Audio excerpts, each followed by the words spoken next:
Od sredine tedna je ekipa kompletna. Po odobrenem dodatnem dnevu se je moštvu pridružil namreč tudi kapetan iz vroče poletne Brazilije v zimski Maribor. Jaz sem zelo vesel, da lahko danes biti tukaj skupaj s igralci in trenerji, vsi tukaj delajo v Maribor. V Braziliji je bilo 42 stopinj, zdaj sem prišel samo malo, sneg je padlo, snežilo in to je to, sem zelo vesel, da lahko vrnem nazaj. Marko si v zadnjih letih bolj Mariborčan kot Brazilec, zato tudi temperaturni šok ni bil takšen kot pred leti, ko je prvič prišel v mesto ob Dravi na svoje prve zimske priprave. Prvo zime je bilo težko za mene, ampak jaz sem že 11 let, kada sem tu v Maribor, za mene zdaj je vse ok.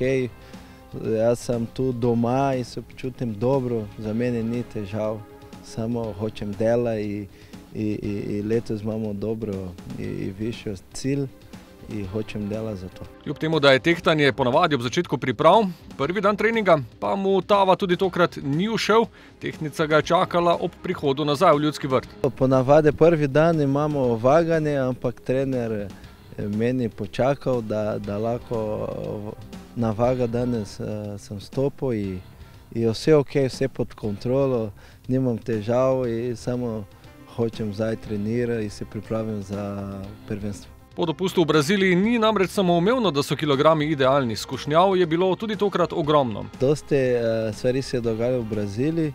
Smo organizirali poroke od hčerke in je bilo vse ok, čustveno smo jokali. Ob odgovornem prehranjevanju pa je bil čas tudi za fuzbal s sinovoma na brazilski način. Ne samo sem ležal v Braziliji, ampak smo trenirali. V Braziliji smo imeli plan in smo delali vse. Smo laufali, fitness smo hodili in tudi sem igral na pesku, na plažo, 3 proti 3, en z majico in drugi ekipa brez majice in na koncu sem zmagal. Dobro razpoloženi kapetan ob začetku priprav tudi odločno napoveduje spomladanski pohod proti naslovu prvaka z lepo zalogo 9 točk. Vemo naš cilj, dobro, da tudi igralci vejo, kaj nas čakajo in to je to, prvenstvo je tukaj, želimo trenirati in na pripravi bomo vse naredili, da lahko bi prvi prvak v prvenstvu, pokali tudi za Ligo prvakov.